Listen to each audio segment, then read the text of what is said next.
we're going to be doing this remote in Kansas City in, I believe, next month. And I need you to send me a photo that you want on the poster because they are excited as punch that you're going to be doing Skype interviews with them. Really? So okay. they want to put you on the poster. Oh, awesome. I'm honored. I will send that. So, yeah, send that over to me and I'll get it to them because they sent me, all sorts of messages and I'm like, okay, Samantha is going to be coming in on Skype on the Sunday show. And they're like, well, yeah, we still want to put her on the poster because she's a big deal. Oh, so, well, I'll send that today. So you're a big deal. Wow. So we are. Dang, I'm giving out posters now. We're giving out posters now. So, Can you see? Look at that. There's Bruce. Okay. I love that background.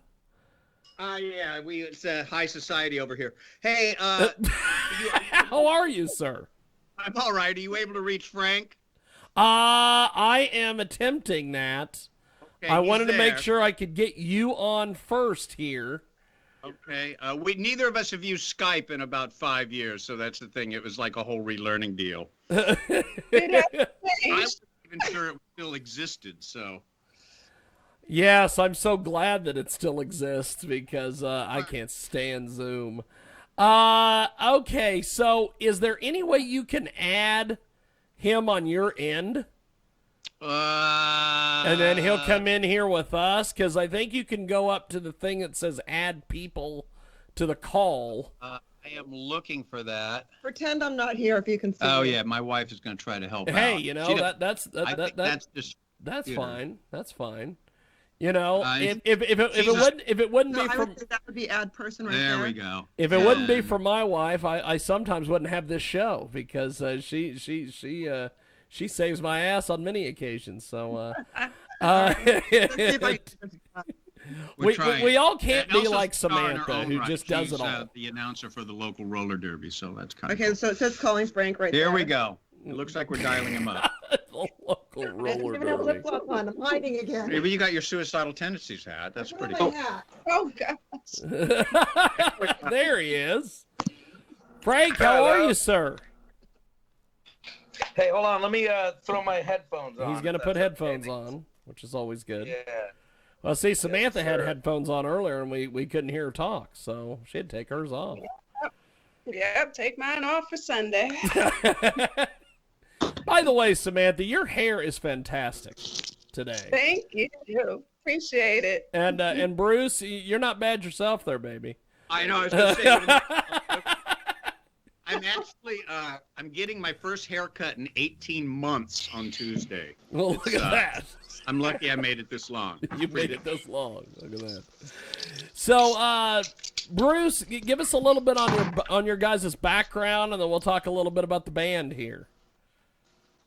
Background personally or background with the band? Background with the band. Tell me and Samantha all about it. We want to act like that we don't know anything about this, so you guys can better educate us, even though I've got press material.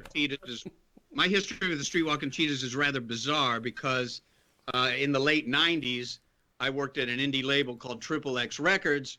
Frank contacted me about potentially doing a Street Walking Cheetahs record. And I went out and saw the band and was blown away. And I went back to the office and go, yeah, we got to sign this band to Street Walking Cheetahs. They're great. And everybody went and saw them and loved them, but they weren't sure we could find an audience for them right away. Meanwhile, the band went and recorded a show at KXLU, the local radio station. It came out really good, like a record, like a great live record. He brought it in on DAT, and he goes, would you guys be into putting this out? And it was like, well, it doesn't even cost us any money. Yeah, we'll put it out. And it was a hit. And Frank, tell him about Rolling Stone and all that kind of stuff. Yeah, I mean, we were this scrappy band. We had done a couple records with Bomp Records, which was a smaller kind of legendary indie label. Greg Shaw, who was kind of like the West Coast impresario of indie rock at the time. He had done Iggy Pop's Kill City record. He'd done the Stiv Bators solo record, Disconnected. He discovered the Plimsolls, Josie Cotton. And Wow. one night, this kind of a funny story is that he came and saw us play one night, and he had put out records by the Dead Boys and the Stooges and the MC5, and the night he saw us, we were still essentially a cover band doing songs by the Dead Boys, the Stooges, the MC5, the Runaways, and we had a few originals in there. And I think he was just really drunk that night, because he came up to me after the show and he goes, "You guys were fantastic. That was great. How'd you like to do a record?" It was like, an old-fashioned, like, we got offered a record deal on our 4th gig backstage at the Coconut Teaser. But the rub is that he goes, "Man, those songs are terrific." And I was like, "Well, yeah." In my head, I'm going like, "Yeah, of course they're terrific. They're punk's greatest hits."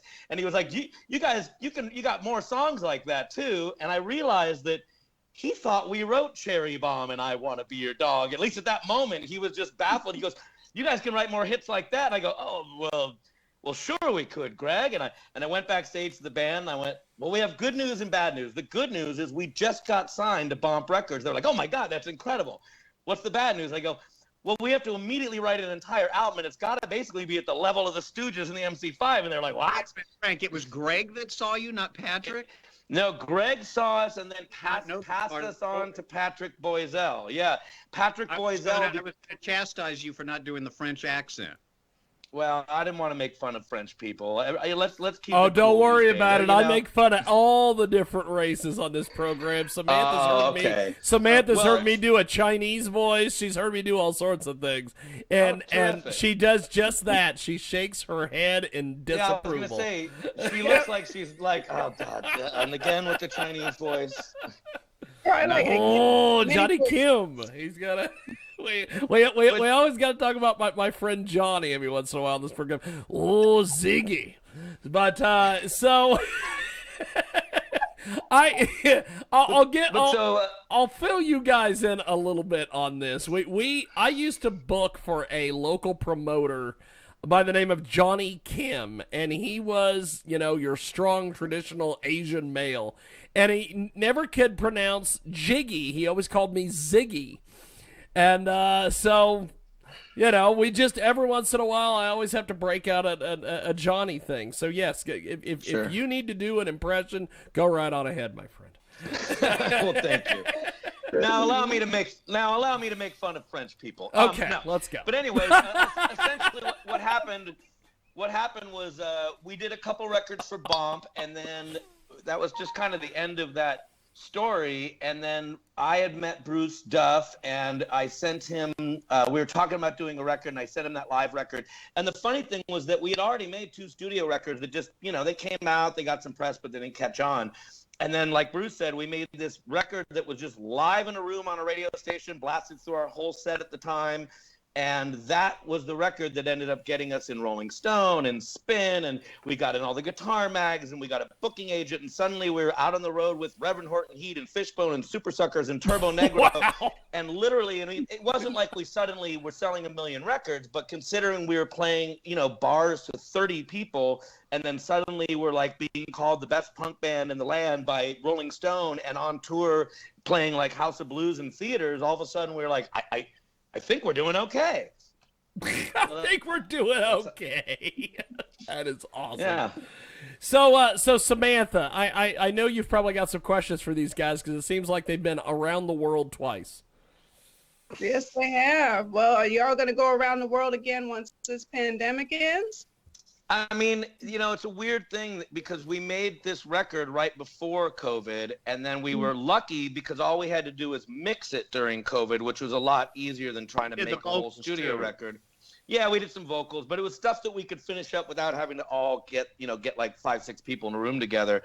And because no one can tour right now, what we've done is leaned really heavily into music videos. I'm a director and a producer, in my career outside of rock and roll, and Dino Everett, our bass player, he has a film background, and all the guys in the band are real creative. So we've been doing a lot of music videos. I've been playing a lot of acoustic shows. I mean, the funny thing is, I came up playing in these barnstorming, blood-curdling, crazy rock and roll bands with pummeling drums and loud Marshalls turned to 10. And for the last year, all I've done is solo acoustic shows where I'm playing, everything from my stuff and Bob Dylan and Iron Maiden acoustic, which in the end, it just all sounds like Johnny Cash. You know what I mean? But, these days you just gotta do what you gotta do. Right. That's I hear awesome. That's fantastic. So, where do you guys see yourself here in a couple years, as far as musically and touring and doing all the stuff that you're doing? I sure hope I'm not sitting in my fucking apartment still, doing all my interviews and work from there. My God, I'm so sick of my own surroundings.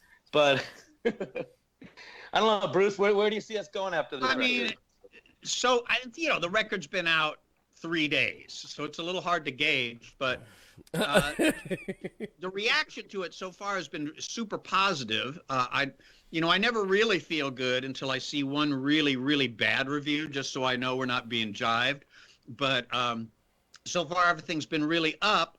And, before this all hit, we were talking with a label in Spain about doing a variation on the album and maybe coming over to play at least in Spain, which is still sort of the greatest rock and roll touring place in the world. It's just so fun. So we'd love to do that, maybe get out to the East Coast. We'll just have to see how it goes. We got to reestablish acquaintances with different agents and stuff. That's been off the table for a long time. So got to kind of get those things back together, a few business moves. But, I think we can get out there and do quite a bit of playing and, take the music back to the people. It's hard to say when it's going to happen. Like, I know we're friends with the Super Suckers. They have shows booked in October. I work with Josie Cotton. She's got a show at the Greek Theater booked for September. Is that going to happen? I don't know. I know they can't do it with people sitting every 4 seats because it's one of those big 80 shows and everybody's got to get paid. They won't even make enough money to cover the cost if it's 1/4 capacity. So yes. I just wonder when and if. Last day on the news, I heard about the potential 4th wave because of all these states that just said, to hell with it, throw away your mask and go party. So who knows what's going to happen. Well, Samantha's got a show planned for July, and so that's very optimistic, I would say. Yeah, we already got the venue. We got the hotels booked. I mean, yeah, we're ready. It's gonna be in Kansas. So. I'm coming to your show. Hey, come see you. Yeah, man. Screw the West Coast. I'm coming to Kansas. I'm on the West Coast right now, but I'm traveling to Kansas, my hometown. I'm working the red carpet. I got 7 artists, so we're doing it. I like it. So, well, good luck. Hope it happens. Everyone wants to get out there. You just got to wait for the clearance, I guess. It seems worse in Europe. I will say that. It seems like most of the agents I've talked to in Europe have completely taken 2021 off the table. Wow. I think for us, it's really going to be until, touring really opens up, it's going to be music videos and webcasts and acoustic shows and stuff that you can do a little bit more socially distant or stuff that you can be sort of creative on and not have to necessarily pack a bunch of people in a room. With this album, the album's called One More Drink, by the way. It came out on Friday on Deadbeat Records. Yep. And the album, half of it is very, very punk rock and sort of the pummeling chainsaw rock that we do. But we've always had this very like poppy kind of cheap, tricky sort of radio rock influence, but like a 70s, early 80s radio rock thing. And so we made sure on this record, this is our first record in 20 years. I didn't want it to just be like 10 fast punk songs. That just sort of seems like we've grown, we've grown up a little bit. We're much better songwriters, and I want to represent that old school punk side of us, but I wanted there to be a more, dare I say, mature, sophisticated, or at least melodic side to the record, which actually gives us a lot of opportunity to make music videos because there's these very hooky songs with solid lyrics, and it seems like visuals are like a no-brainer. That's awesome. Well, we have got this track that we are going to play here in just a few moments. We Are the One You've Been Waiting For. Tell us a little bit about this. It's a sort of our ode to 80s new wave and John Hughes films. This is sort of our Breakfast Club, Pretty in Pink kind of like, like if you can imagine, standing there with a ghetto blaster, big stereo, and a trench coat in front of your girlfriend's house, This is the song coming out of it. If you can imagine sitting with your high school sweetheart on the table with the birthday cake after prom went awry, this is the song that we'll be playing. It's our ode to the psychedelic furs and modern English and Duran Duran and all that new wave synth rock, but done through our own sort of cheap, tricky power pop punk filter. And Frank made a really, really, really cool video that goes with it. If you want to look it up on YouTube. Yes, we are planning on playing that for our television viewers here. So this is definitely going to be quite the trip. And guys, you have been fun. Thanks for doing this. Yeah, Why, thank you. Because you brought us some good music, great conversation. I love the stories. We definitely have to have you back and tell us more stories, because you guys have got some good stuff. I'll tell you one other quick anecdote about the yes, record that's go ahead. fun, Go ahead, brother. Go ahead. So we on our older records, the band is called the Street Wallkin Cheetahs because we essentially started as a punk rock cover band, and one of our big influences was the Stooges, so we named ourselves after a Stooges song of the lyric in Search and Destroy that says, "I'm a street walking cheetah with a heart full of napalm." So it was always a thing for us, like we always made sure we put a couple cover songs on each record that really indicated like, these are our heroes, this is what we're about. We always want to make, and if we could team up with guys like Wayne Kramer and Sylvain and Cheetah Chrome and all these sort of punk, proto-punk heroes of ours, we felt that was like a cool way to sort of seal the deal. On this record, we don't have any covers, but what we did instead is we brought in a couple of our heroes. And in a way, it was sort of to cover our ass, because we wrote a song that sounded shockingly like the Adolescents. And we thought, well, no one can accuse us of ripping off the Adolescents if we get the guitarist from the Adolescents on it. And the title track is sort of an ode to Dramarama. In fact, really, it's just kind of a rewrite of Last Cigarette by Dramarama, except I made it about booze instead of cigarettes. But again, I thought, geez, I don't want anyone to think I just knocked off a Dramarama song, but if we get John Easdale from Dramarama to sing it as a duet with me, then it's a tip of the hat and not a ripoff. So you see that fine line between clever and ripping off it's a fine line, guys. You just got to walk it hard and mean and confidently.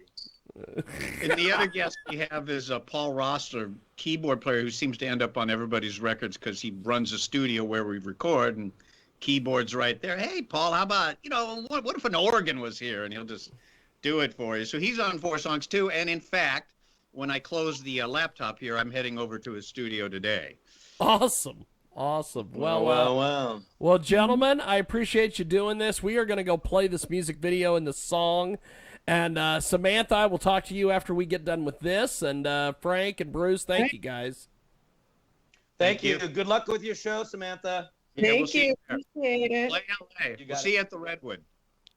We are going to do this. We are going to go to the Street Wallkin Cheetahs, and it's here on your big broadcast as we go coast to coast and border to border, kids.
to help just you and me. I'd swim 1,000 miles with my broken bones, take you to an island and build you a home. And we would face the enemy side by side. I'd take the first shot, be the first in line, so you could lay a sword in the bad man's heart. You've always been a treasure right from the start.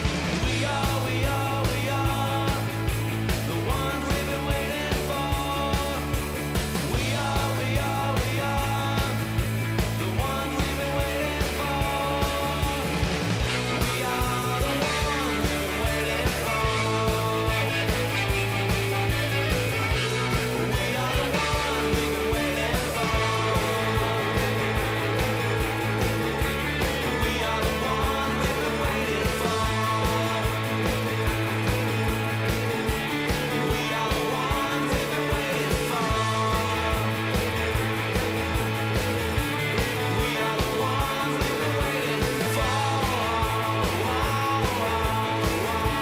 We are the ones we've been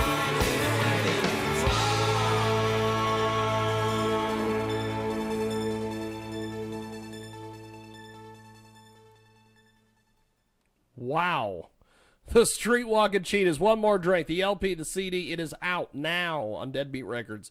Dead-beat-records.com. And that is that. We are going to do this. We are going to take a quick little timeout. About a minute and a half.